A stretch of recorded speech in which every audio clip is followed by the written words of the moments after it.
Yo, it's jam packed, turn the volume to the max. Every episode hitting like a fresh new track. We got the juice, the vibe, the facts, so lean in close, it's time to unpack. Mic check 1 2, we breaking the mold. Story so bold, got the heat and the cold. From culture to combo, we never play flat. Every beat, every word, yeah, jam packed. J for the jokes, A for the art, M for the moments that hit from the heart, M for the magic, the mind, the map. Put it all together, now you're jam-packed. Tune in, lock in, we're taking you higher. Fuel for your thoughts, spark for your fire. No filler, no fluff, just truth intact. This ain't just a pod, it's jam-packed. Yo, it's jam-packed, turn the volume to the max. Every episode hitting like a fresh new track. We got the juice, the vibe, the facts, so lean in close, it's time to unpack.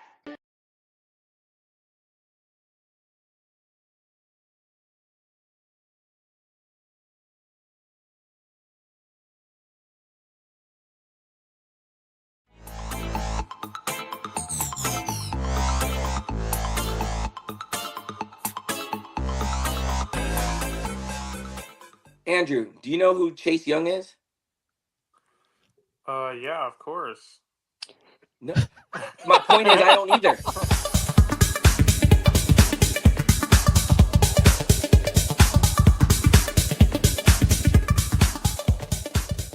Hey, Drew, These it's your defensive boy. teams. Kate Cunningham, what?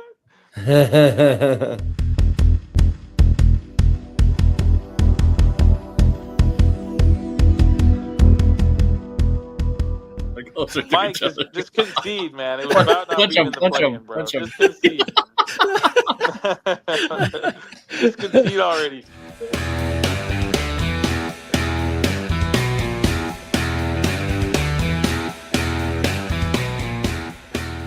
We're back What's going with on with another. Mike's video? I know.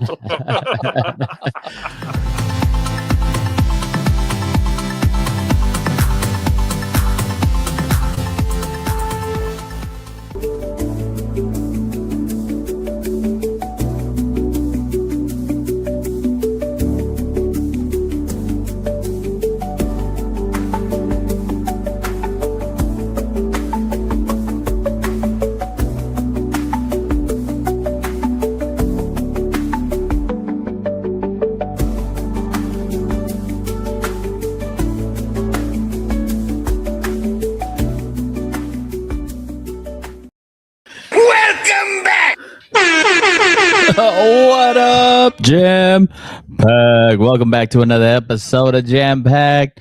I'm your host. I'm MK. Welcome back, guys. Welcome back. Without further ado, I mean, we got lots to talk about today. Let's bring in our guys, shall we? The guy who thinks he's going to be winning it all. Well, let's bring in Mike. I don't just think it. I TeslaMase. know it. I'm going to win it all. And the guy who wants his team to win it all, Jack. Let's go, baby. What's up, boys? You should be really worried right now. Dude, I'm confident, man. We got a good bounce back win in the second round. We're rolling. Let's go. Let's go. Interesting first 2 rounds of the NCAA tournament. On into the Sweet 16. Let me pull up what we got going on here. For those that like actually joined our poll here, Nate Dogg, where you at, Nate Dogg? He's in first place with 510 points. But there's like literally 3 teams that he didn't bank on, right? Texas, I think it was Tennessee, and I can't remember who the last one was. But every other pick he's gotten absolutely correct. It's phenomenal. And if it's the Nate Dogg that I think it is, kudos, my boy. Let's see. Start with the R. That's a very good question. That is a very good question. I don't know. I can't see any of the usernames on this. You know what I really like about this standing though right now? What? Is that Bro's not in first? The entire like first couple of who's in second right there? I don't know whoever Big M is. Yeah. Who's got the potential most max points? Not you. That would be It's Jensen, actually. He's got 1720. You only got 1700. Oh, okay. All right, fair enough. And he also picked Arizona, so you better hope he doesn't win. Oh, yeah, I do hope that. Jensen's down here at 1720. I know you couldn't see that with your on your screen. We won't go down to 13th place where I'm at. We'll skip over that. Let's just keep going. We're gonna keep Where's going. Jersey? Where's Jersey? Keep going. Wait. He's guessing, right? It's like Lakers Sometimes fan guessing or works. something. He's in 14th. There he is. Okay. Well, I mean, that's one of who knows how many brackets where's he his filled other up. ones? I'm not sure. It could be with some of these unnamed ones. He's got some rogue picks in here where we have no clue which ones are his. It's kind of wild. I know my whole household was very sad yesterday when Florida lost because dude, two of them, Natalie and Jocelyn, picked Florida to win it all. Oh no. Oh man. Let's go into the actual bracket here. Let's go on to ESPN. Thanks, ESPN, for putting this on your website. I think the biggest shockers of day one, Mike, you wanna point out anything other than High Point? I mean, to be honest, it's been pretty chalky for the most part. I know Jack and I, we both liked Utah State over Nova, even though they were a lower seed. I know that was day 2. Arkansas looked good. Northern Iowa winning was I mean, I'm sorry, not Northern Iowa. High Point winning was a surprise to me, but after I learned more about High Point, and the school and the steakhouses they have on campus, I was a little less surprised. I guess they have a lot of money, and they actually said like the arena is a lot like like an NBA, like the practice facility and stuff. It's very cool. I saw a lot of videos on that, which I think is fantastic. Texas beating BYU. I'm gonna be honest. I'm disappointed with BYU. You pay $7 million to one guy, and you can't get past the first round. I mean, that being said, Texas I think is a solid team. But I actually just heard today that the average Sweet 16 team has a roster of 10 million NIL on it. So, that's pretty crazy when you think about it. Other than that, yeah, to be honest, there haven't been a whole lot of upsets outside of yesterday, that Florida loss.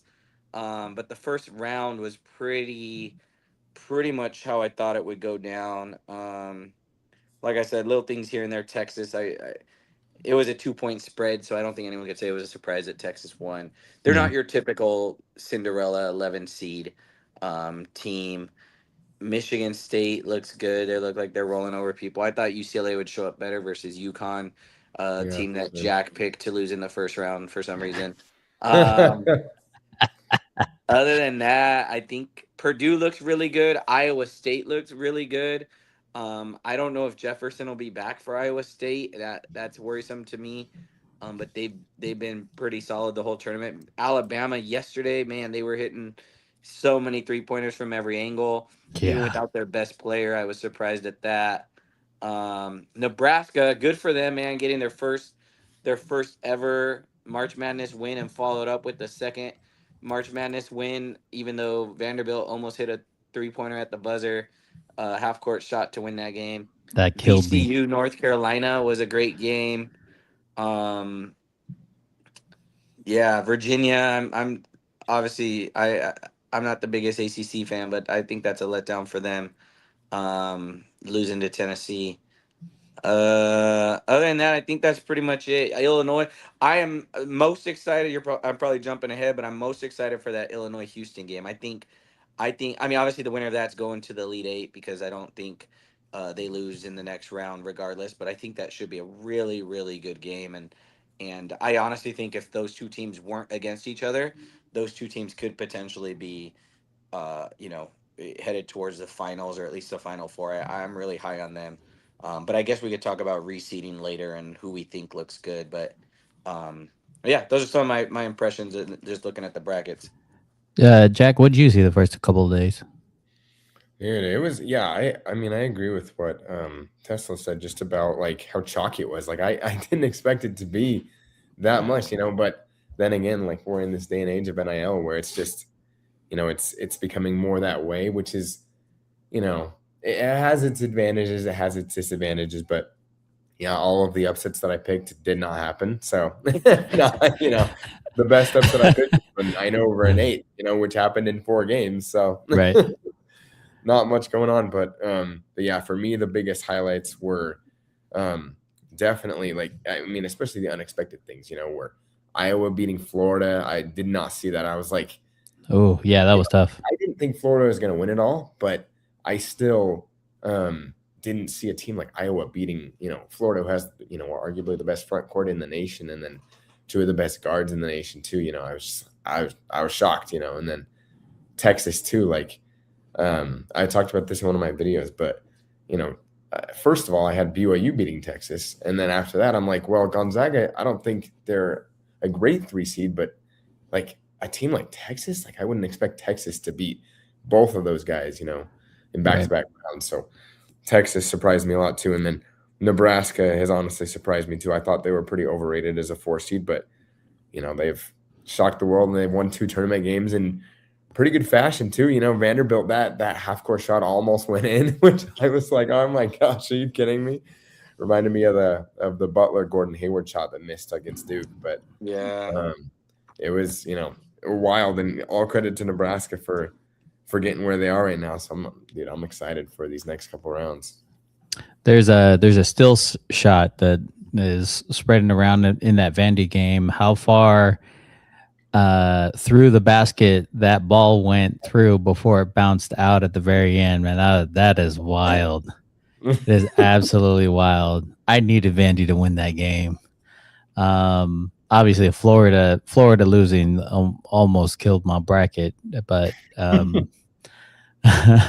all the games that I'm like, oh, I could have needed that one. Like they were like 2-point losses or like 1-point losses. I'm like, oh, you got to be kidding me. Gotta be kidding me. With a lot of early exits out of some of these teams, coaches are already on the move. You have Cincinnati. Sources say Cincinnati have gone. Yeah, they're trying to go through and pick up Calhoun out of Utah State. And wait, I thought they got Utah. I thought Utah State's coach signed with Cincinnati. Mm-hmm. Isn't that what I just said? Oh, is that what was it? Calhoun? Is that his name? Yeah. Oh, okay. Oh, I didn't know that was his name. And so did. Oh, wait, hold on. The Nemesis. Bro. Unmute yourself, my guy. He is here. Yeah. What's up? I'm only bringing you on because you're not in first place anymore.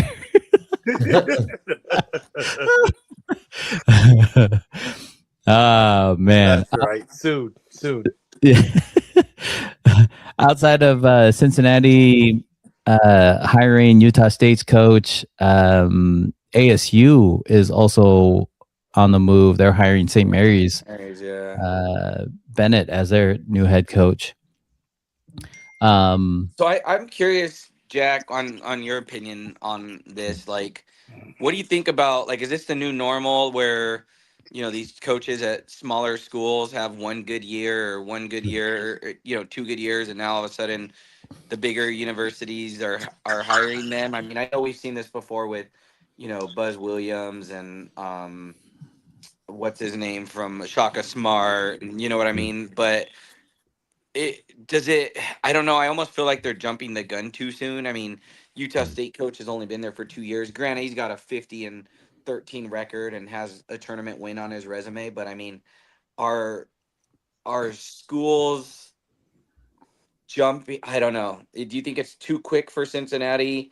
Like, I guess I see why Cincinnati does it. But I mean, really, is he going to win at Cincinnati? Right? I mean, can you recruit like you do in the Big 12? I don't know. What are your thoughts? Like, are they too quick to get these guys from smaller schools, I guess?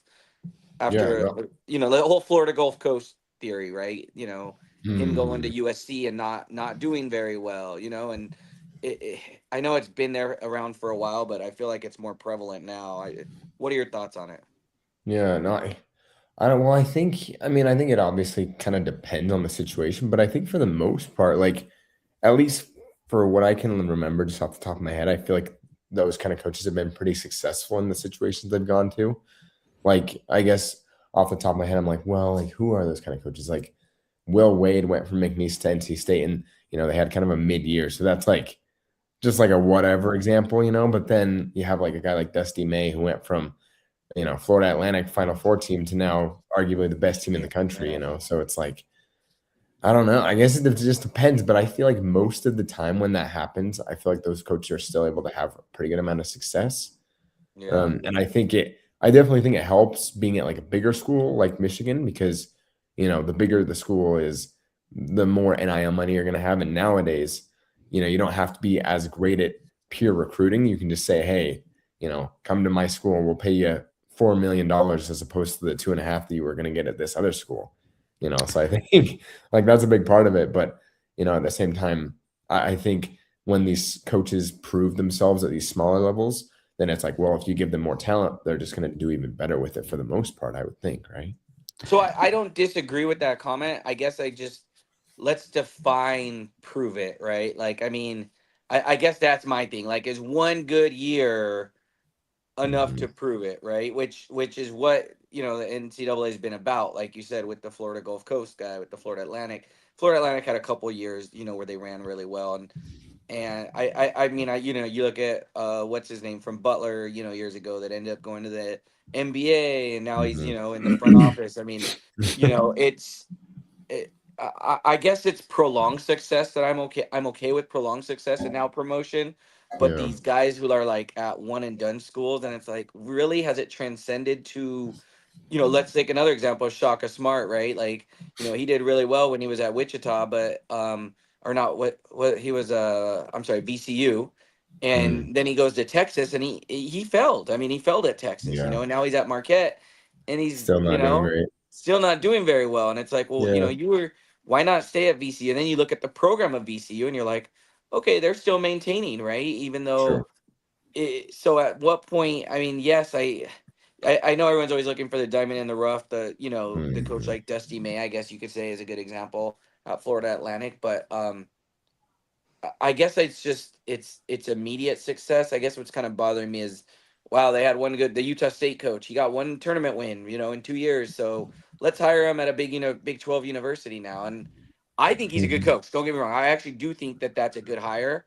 But, he beat Mountain West teams. Like, I mean, is it really that big of an accomplishment? And he got one win in the tournament. Like, this isn't a deep run going to the Sweet 16, Final Four, something like that. You know what I mean? Like the Florida Atlantic guy, he got all the way to the Elite Eight, and so that was an impressive run. But to me, this is just a little different situation. The St. Mary's coach, Bennett, I don't know that he's ever gotten past, the round of 32, if even he's won a game in the tournament. And here you are. I mean, not that Arizona State's a great gig, right? But I mean, it's a bigger gig than St. Mary's. So I guess I don't know. I look at guys who have been good, but they had more than one game in them. Okay, I gotta update some of my sound bits because what I need is the Batman, who somehow is in the same room. You guys are in the same house, bro. Jeez. Wait a minute. Does he copy my pics? He copies my background. Yo, you guys are chilling in the same house. What's up, Andrew? High five. So I got a question for you. Does the shift in NIL not only persuade that smaller school coach who's maybe at a one and done school, and they offer him not just a bigger contract, but say, hey, we're gonna, let's say we're gonna double the amount of your NIL available to players. Like, does that persuade you even more to take the job regardless? Right? Like I would think that, am I making more at ASU than I am over at St. Mary's? Yeah, sure, but how much are you going to give my players? Like, how much can I use to recruit? You can't hear me. Oh, we can't hear you either. You're in the soundproof room. So did you give her hanging out at Tesla's house?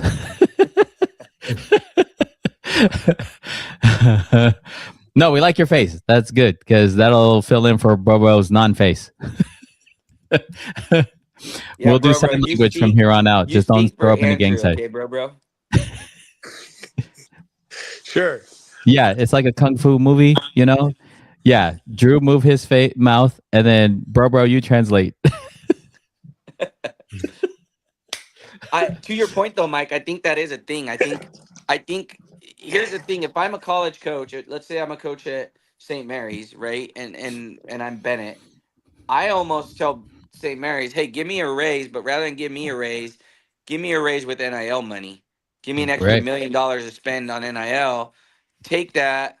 And then knowing that, you're kind of betting on yourself at that point, like give me some extra money. Now I'm going to go sign a contract at Cincinnati and go get paid and be in the Big 12. Yeah. Right. I think it's interesting because I think we often think about it's all about the money, which don't get me wrong, it's a big component to coaching, right? I mean, it's about being paid. Right.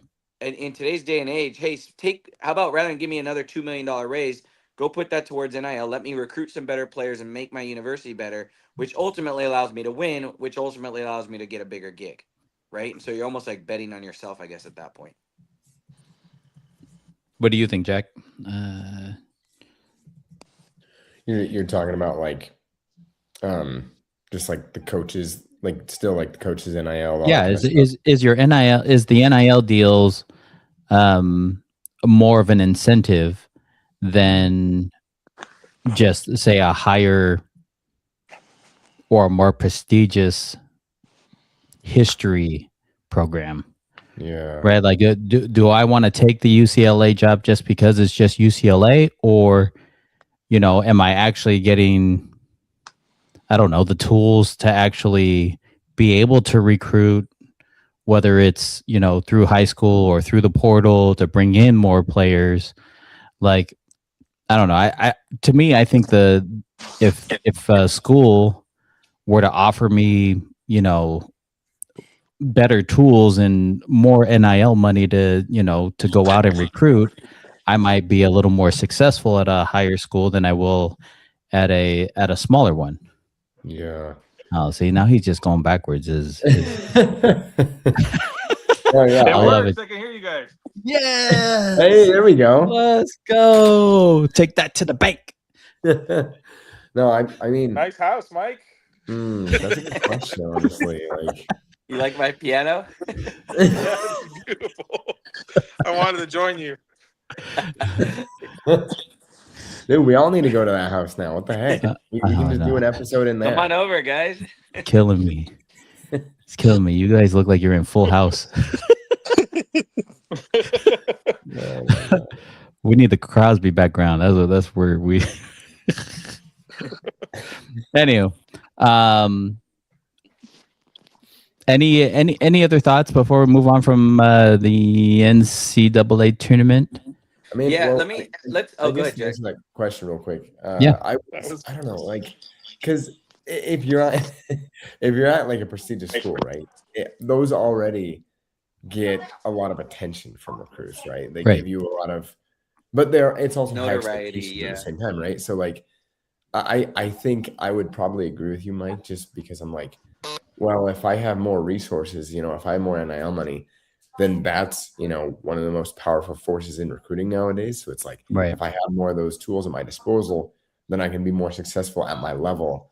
And then, as you work your way up with that, then you can get bigger contracts at bigger places. You know what I mean? Fair enough. I mean, with Mike's point earlier of the teams that are winning now having more than 10 million in NIL, I would think you would just, as a coach, say, okay, well, let me take a pay cut, a little bit of a pay cut, to gain more NIL money, and build my reputation that way, And as soon as that's done, I can, some other school comes out with a bigger contract and with the same, or equal amount of NIL money, then hey, let's go for it. But if I'm at Furman, and I don't know, even if Utah State came up to me or GCU came up and said, hey, we want you to coach. I mean, I was just at Furman. Okay. I mean, you heard of me now, but did you hear of me before? Did you hear about St. Louis? This is what frustrated me about Bro. Bro got all these picks right. He doesn't even know where the heck St. Louis is. You mean the high school? No, not the Hawaii high school. He's like, St. Louis, I know a guy. Okay, perfect. Yeah. Isn't that the school Tua graduated from?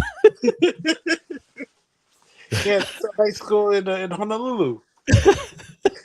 Oh my gosh, that's just too much. Anywho, looking forward to the Sweet 16 and moving forward in.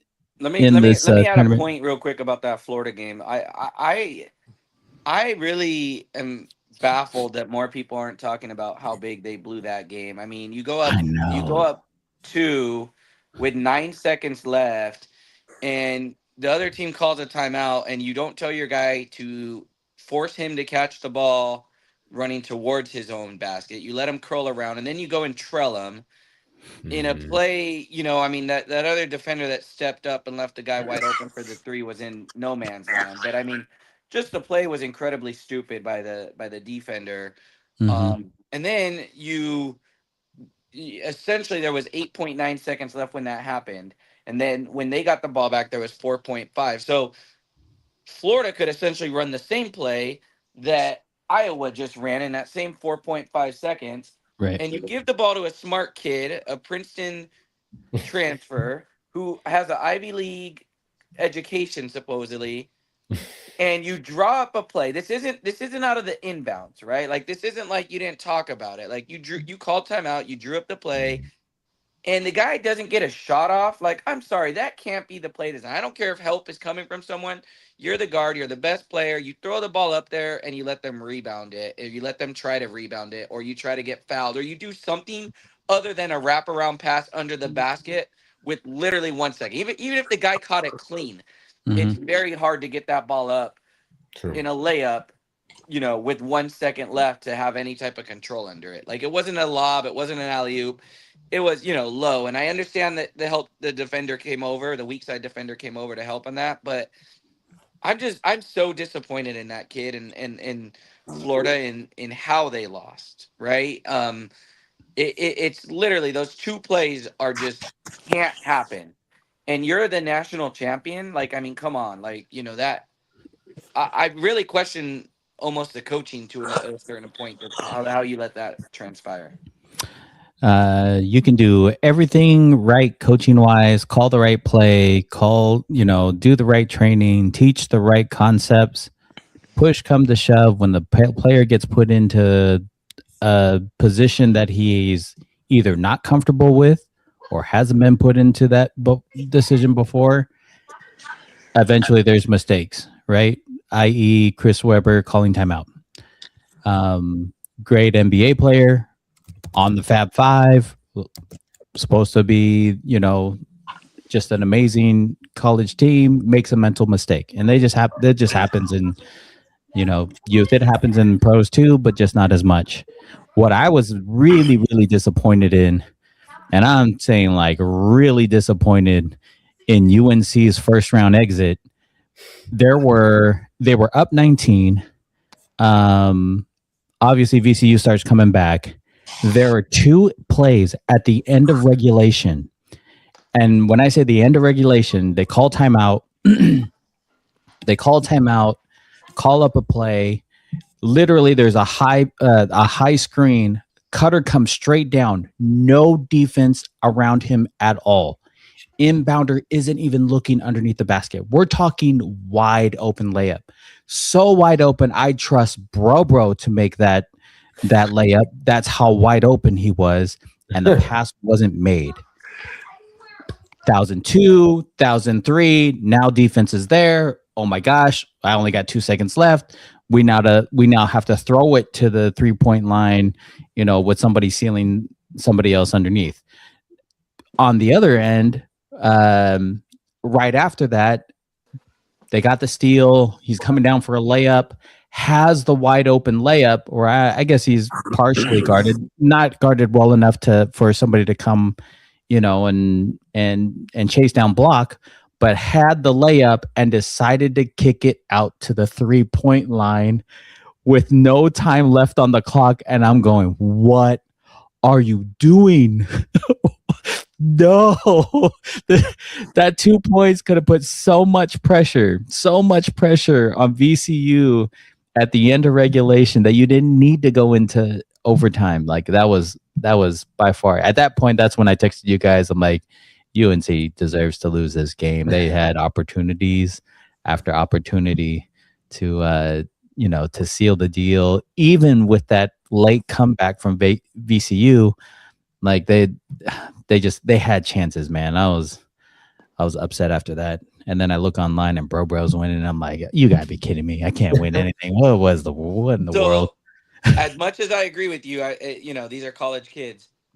They don't go to Ivy League schools that get good, that have smarts. That's my issue with this kid. He's a Princeton transfer. This isn't a North Carolina underwater basket weaving program. Like this is an Ivy League, and I understand the athletes are treated different, but like this is an Ivy League Princeton transfer. Like I just don't get how you don't get a shot off. Like I get it, you get a shot, you get it blocked. It's not towards the rim, but you literally don't throw anything up. Like I just don't. I don't understand it. I really don't. What about you, bro? What do you think? Nothing? Yeah. Well, I think it's a 50-50 chance that I make up that layup. Oh my goodness. So for you to trust me to make a 50% layup. Okay, fair enough. A lot. He loves you. That's the nicest thing you said to him all month, Mike. I'm like, he's wide open under the basket. Get him the ball. What are you doing? He was under the basket for a full second and nothing. Not even a fake pass to the guy. Like I'm looking at the inbounder. I'm like, you're not even looking where the original pick is set to throw him the ball. That's like option 1. Where's your 3-point line guy is probably option 2, if not 3, or even last resort. Like. How are you not going through your progressions? They probably don't have progressions. Is the problem? Yeah. Just throw it here. He'll be wide open. I wanted to see of the remaining 16 teams. Who do you think has looked the most dangerous? I forget seeding. I'm talking like just straight dominance against quality opponents. If you had to rank maybe your top 4 or 5, where would you be? Who do you guys think? I like that. I'm doing a video on this and posting it tomorrow, just reseeding the Sweet 16. But I think there's a few that are pretty obvious. Like I think Michigan has to be a 1 seed still. Like up there is number 1 for me right now. Just the way that they looked at their first, it's 16 seed Howard, but still they dominated St. Louis too. So I think Michigan's looking really good. I also like how Houston's looked. They've dominated their first 2 rounds. I'd say I know Arizona had a closer game against Utah State, but I'd still put them in there. Utah State's a good team. And Arizona beat them. Yeah, I mean Utah State had a solid handled season. The game. Yeah. They handled it, but it got dicey late. I mean, they got it down to 4 points. Utah State started coming. It was like what, 6-point game down the stretch or something like that. Yeah, I think they got it to 4. I was pretty nervous there for a minute. Like, I mean, it was a Drake blowout. Allen hit the 3 to get it to 4, but it was a blowout, and then it was like, whoa, what just happened? And then Arizona ended up covering, so they won by I think 12 or 13. So if you look at the box score, right, I never felt that they would really lose, and it was good to see.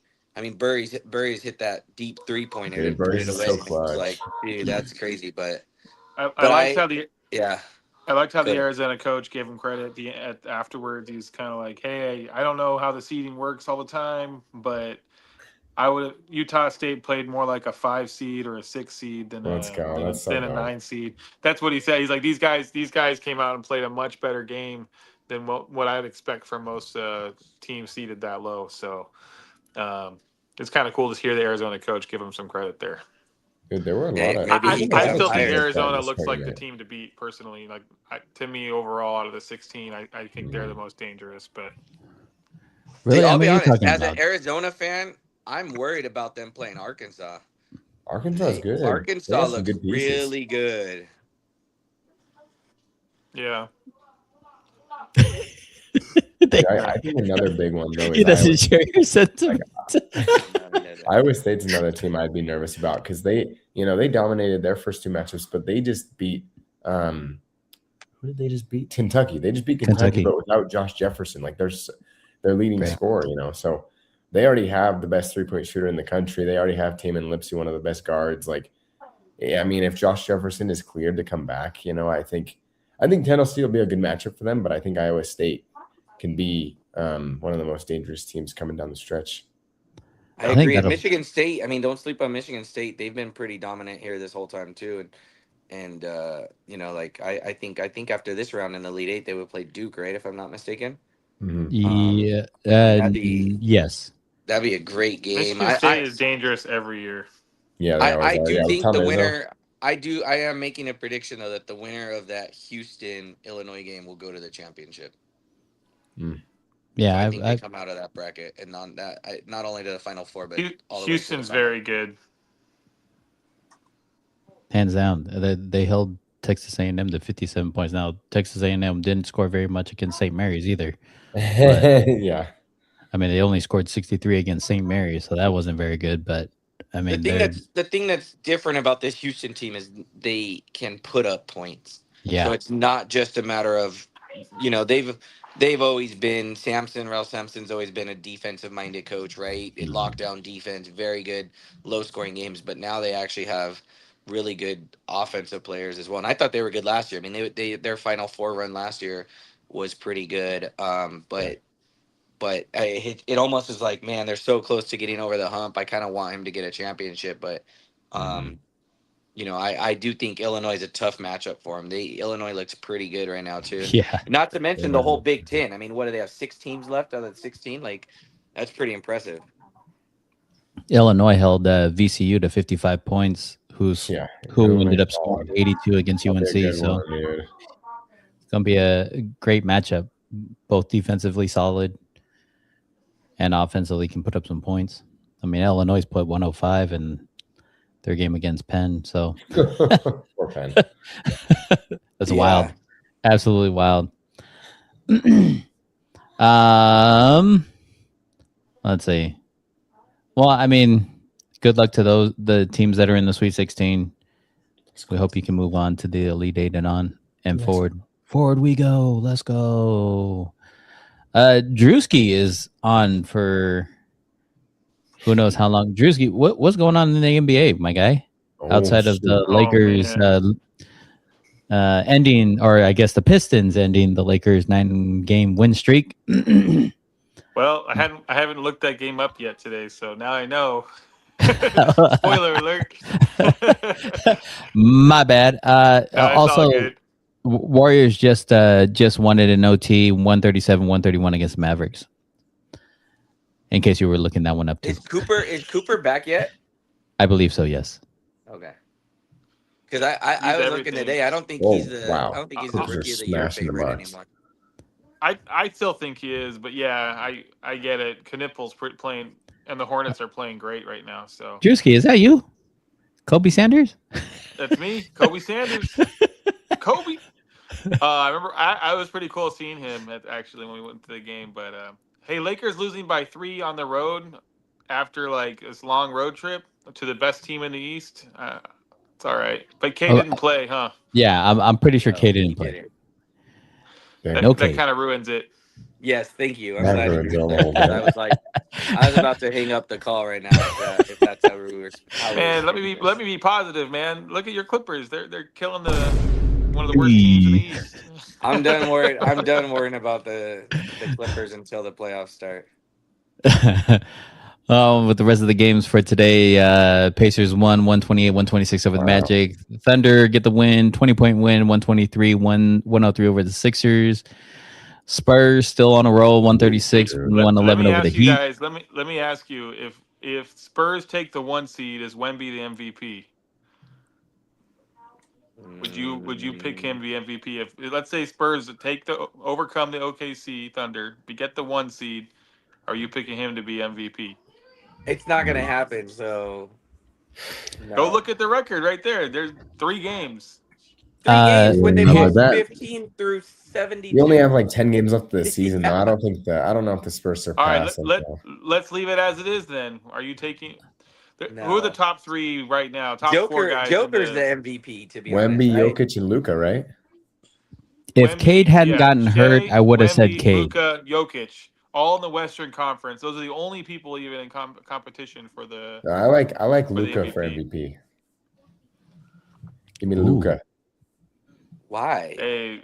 Luka's carrying him, bro. Without Luka, the Lakers would not be anywhere near. Okay, so we're MVPs based on 10 games now. Got it. Just listen to me. Last 10 games, there's averaging 40, 2.5 steals. Oh my gosh.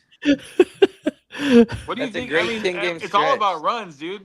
Would you consider Wemby for MVP? LaMelo Ball. Super Sully said it's LaMelo Ball. For MVP.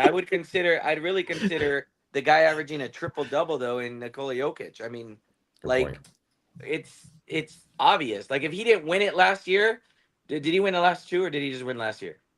He's won 3 of the last 4, year, right? And then Jokic has 3 already, I think. So that's the only reason why he may not win it, because the reality is, if you took just the stats, like, everyone is choosing this guy. Yeah. I mean, they're literally 2 games behind the Lakers after Luka's amazing run. I mean, it's a no-brainer. You take Luka off the team, the Lakers are still a decent team. Still have 1.5 All-Stars, or according to Andrew, 1 All-Star and 1 logo on their team. And you take who's the 1 All-Star? LeBron? LeBron, yeah. Not this season. I mean, he doesn't deserve it. He made the All-Star game, but anyway, you take Luka. I mean, you take Joker off the team, and Denver doesn't even make the play-in. Probably, maybe. Yeah, I agree. Probably not. Like, so if we're talking about what MVP is, now I think MVP is a dumb award anyway. But she does want password. So password is Lakers suck, Dax. So Lakers are the best. Good job, Dax. You said Clippers suck. Yeah, Dax, you let him know. Clippers suck. Remember that game you went to, Dax, the Lakers Clippers? Bruh. In your lifetime seeing them live, they're 0-1. I'll take the 46 and 26 over the 35 and 36 any day. We don't have half the players he saw anymore on our team. Do you think Houston's had like a really disappointing season, or do you kind of expect them to be hovering around where they're at? I don't think they're having a disappointing season. I was actually shocked how good they were early in the year. I think they made a bunch of changes last year that, in my opinion, were unnecessary. I mean, they were a 2 seed last year, right? And shaking it up as much as they did kind of surprised me. I'll be honest, I don't know how much it really matters until the playoffs. So, I mean, it's a long season, and 3 through 6 is literally a toss-up. I think Houston's biggest issue is that Van Fleet got injured. They need a point guard. They loss. Haven't had a point guard all season that's even serviceable, really. So, I mean, it looks like their biggest issue is their road record, though. 18-18 on the road is not going to get it done. Yeah, I think their biggest issue is KD. To be honest with you, he's old. You mean? Has he done anything else other than the Warriors? When he was at OKC, they did okay. They made the finals and the Western Conference Finals a few times, so they made that was about it.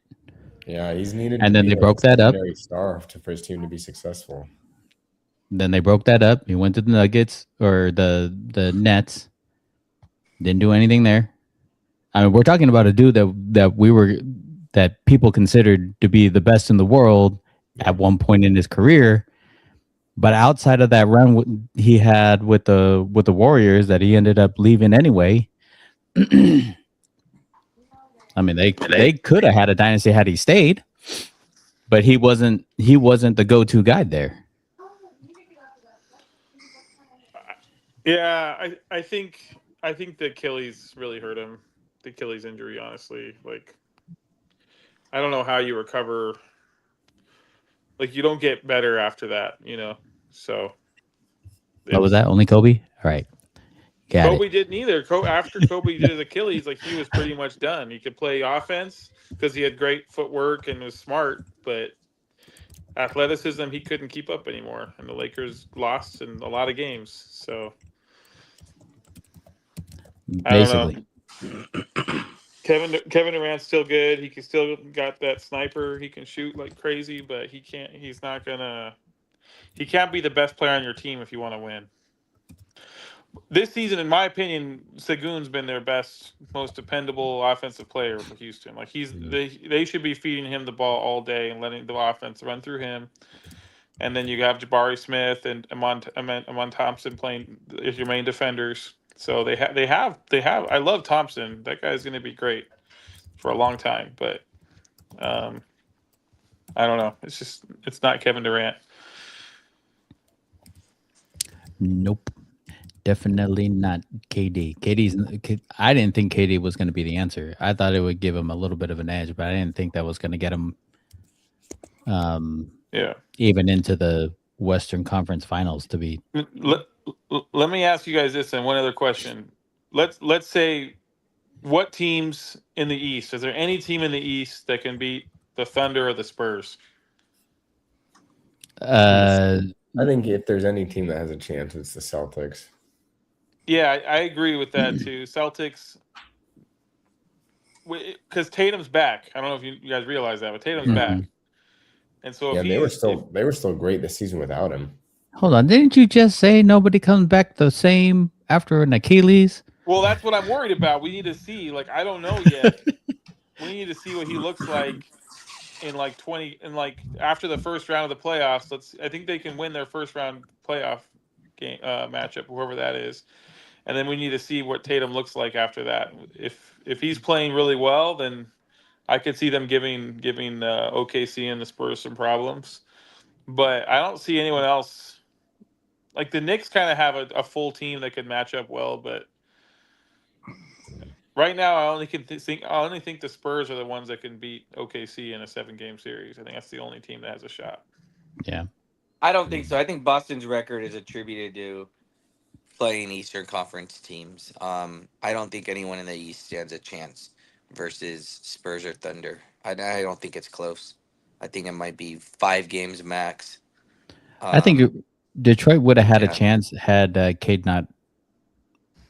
I don't know. There's no telling how much that collapsed lung is going to affect him moving forward. They gotta stay alive in the playoffs long enough to get him back. Right. Well, I mean, I guess my biggest issue with them is they just don't have the leadership, right? They're too young. They're not quite there. And you're talking about. I was going to say they need one more year. Yeah, and to be honest, even in my opinion, the Spurs do too, right? Like, I can see the Spurs not even getting to the Western Conference Finals. Oh wow! I could see Minnesota, Denver, Lakers, any of those 3 teams potentially beating the Spurs in a 7-game series. I don't know. That's just my thought. I don't think they lose first round. I mean, but I think they're not quite there yet, personally. If I gave you guys a choice, and we'll kind of wrap up here. If I gave you guys a choice, and I want you to pick one college coach to coach your team and get you far into the dance, who are you picking? I'll give you guys a chance to pick. Who are you picking?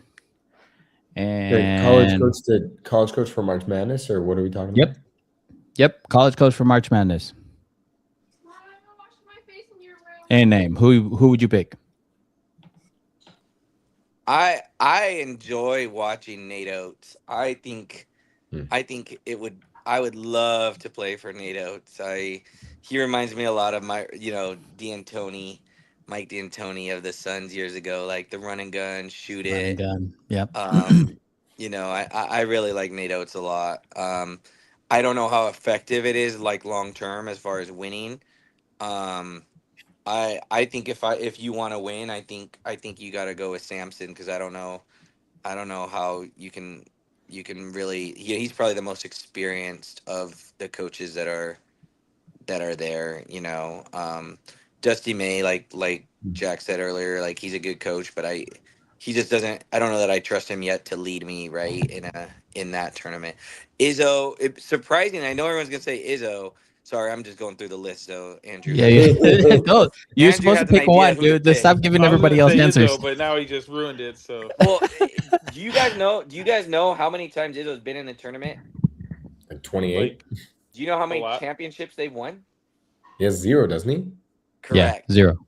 So as good as this guy is as a coach, I'm like, you've never won a championship with a lot of early exits. Like that's at some point, like coaching He- matters, right? Like he I think usually gets pretty deep. I mean, I rarely does. see it. I He mean, does usually get deep. It's almost guaranteed they're Sweet 16 every year. That's what makes them like.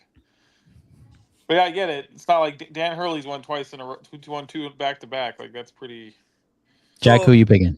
here's my question about that real quick on that note is, does coaching get you to the Sweet 16, or does coaching win in the Sweet 16? Because I believe that in the Sweet 16, when you have a week to actually prepare, that's when coaching matters, right? Like when I have to play a team on Thursday and turn around and play them on Saturday, I'm not watching too much film.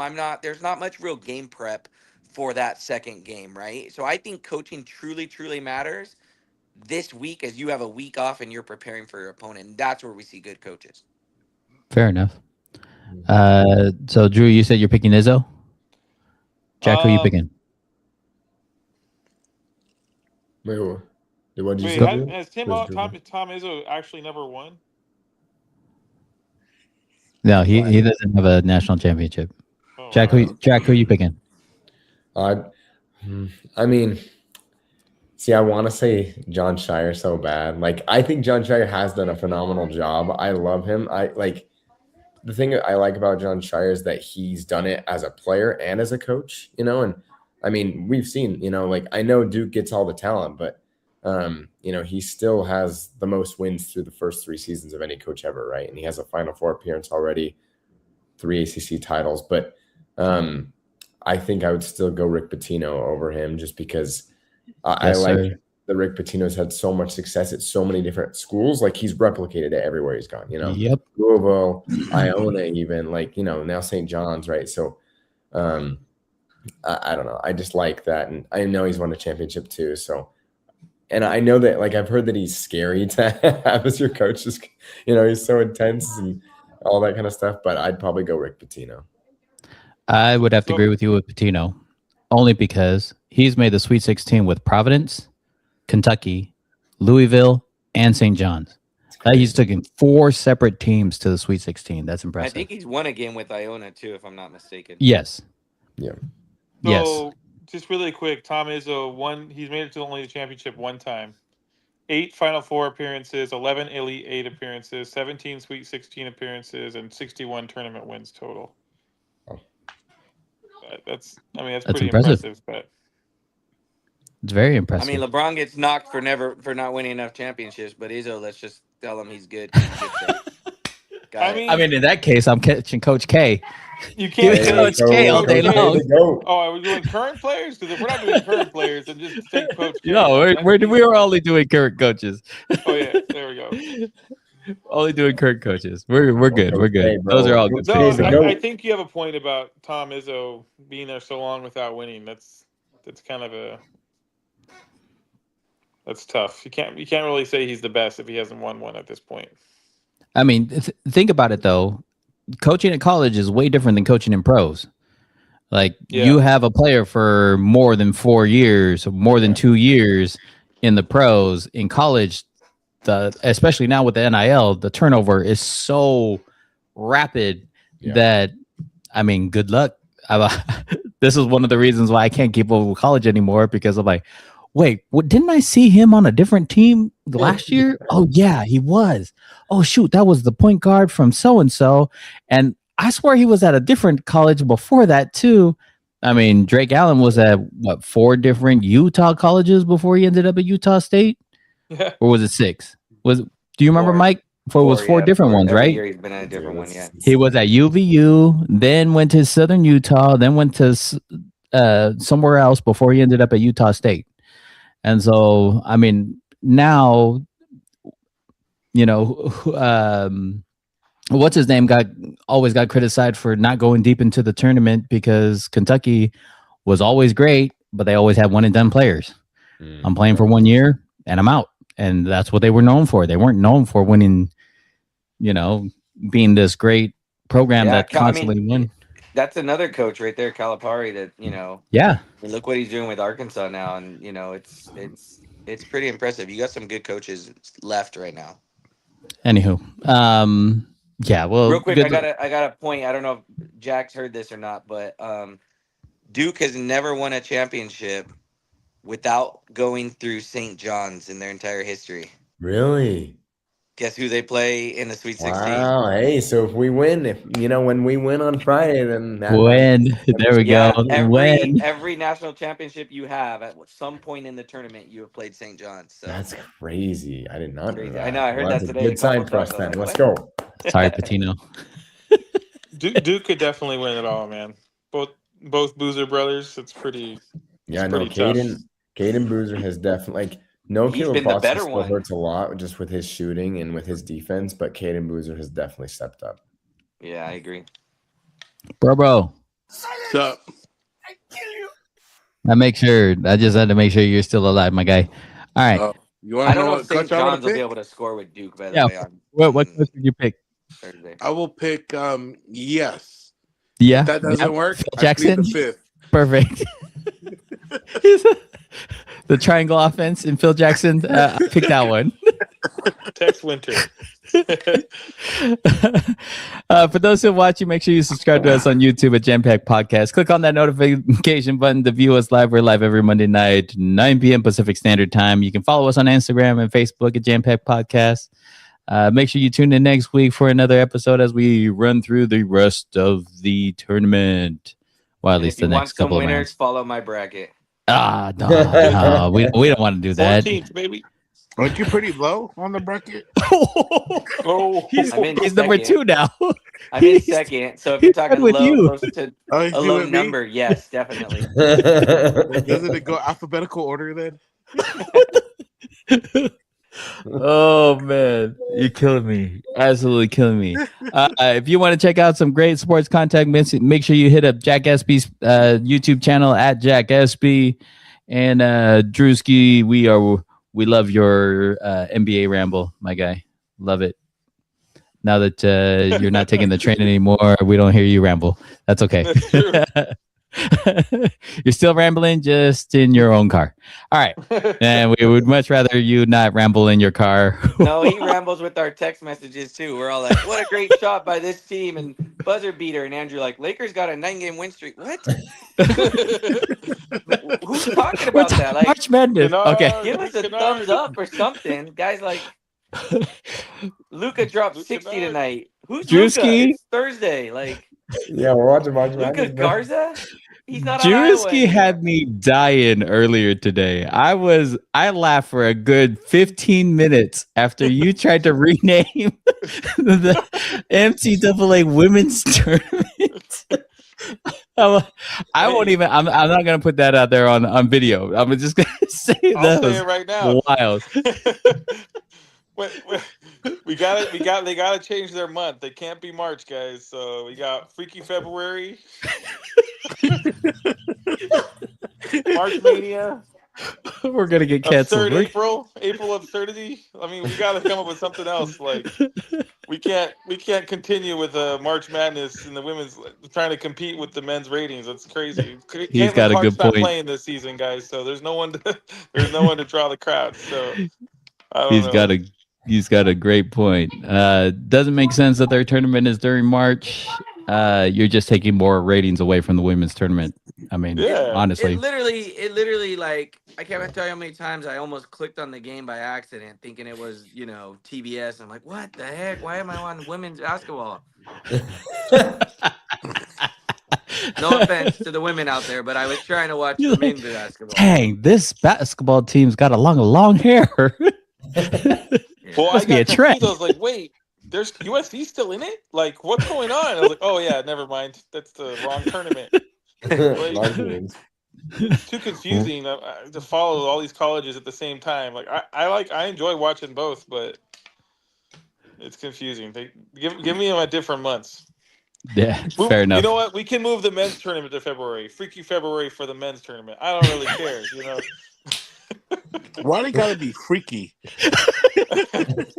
Yeah, come up with another like madness that makes sense. Gotta go He needs FF, to get off there. February.